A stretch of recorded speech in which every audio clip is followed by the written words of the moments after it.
All right, guys. Today's video is going to be on a 2017 Ford Ford 250 Transit. Issue with this one was that they had replaced the mirror, and after replacing the mirror didn't work. But they replaced the mirror not because the mirror wasn't working. They replaced the mirror because the mirror actually broke in half. So, but after they replaced the mirror wasn't working. So my guess is that the mirror wasn't working before they replaced it. So let's go ahead. I'm going to show you guys what I did. I already have this diagnosed. It was a pretty simple diagnosis. So basically what I did was that the first thing that I did is that I pulled up the hotel and I went inside and I went to go into the VCI. Well, actually, I'll show you guys what I did.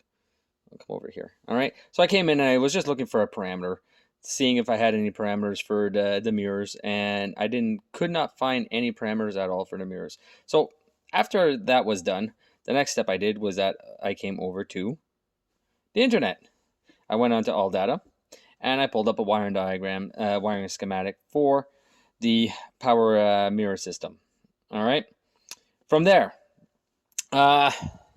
came over, checked to see where my powers and grounds were. I have one Fuse 35, 5 amp that controls the exterior mirror control switch, which is this guy right here.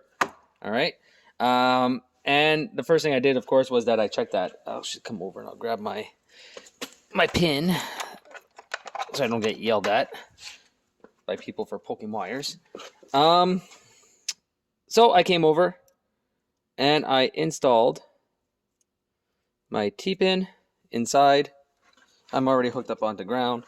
And the first thing I did, of course, was check for a constant power, which I had. Okay? The next thing I checked for, of course... Oh, I hope they didn't set the alarm. That's going to be bad. Anyway. The next thing I did, of course, was that I went and checked for a ground. Now, I just tested from power to ground, and my power and my ground were there, so there was no issues. All right? Next thing I did after that was, this is where I actually took and I started to pierce my wires. Now, if we come on to our exterior mirror control switch, all right, we have 3 wires that actually go towards our mirror. And these are the 3 wires that I was worried about. So I just took and I hooked on to the blue-green, all right, which was this one right here. I'm just going to go into the same hole so I don't take and damage the wire.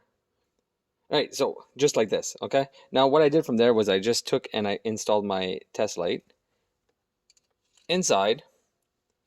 And I'll try to do this with one hand. It's kind of complicated, but I'll try to give you guys a view. And I just tested to see if it lit up. So if it lit up here, all right, it should light up down over here. So I'll give you guys a view of this one. I think it was this one. Let's check this. I'm pretty sure it was that one. Because there's 2 blue-green wires onto this one, so same thing. I'm just going to come over. All right.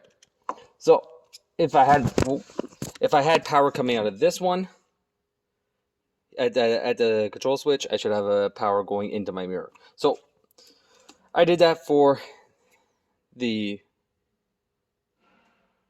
blue-green. I did that for the brown-blue, and I also did that for the gray.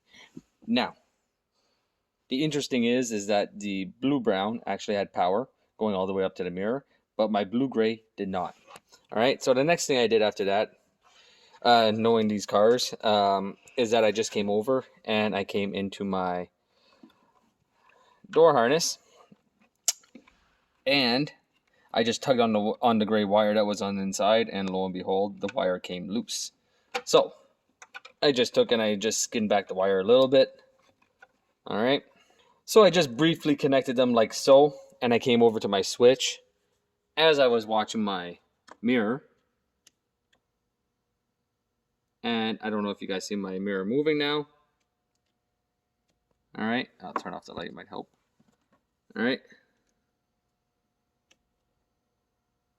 And now my mirror actually works. So that is it for this diagnosis. There was no codes at all in the system for this. So there really wasn't any like real direction except for checking out fuses and wiring. So basic general checks, which is what I did. I think I've been here for roughly about 25 minutes, and I had found the issue. So yeah, so this one ended up being a broken wire inside the wiring loom. So I also suggested that they take and they remove the wiring loom from the door completely to go and check it to make sure there's no other broken wires. I'm gonna let them take care of the repair. I was just here just to find the issue, so that's what I did.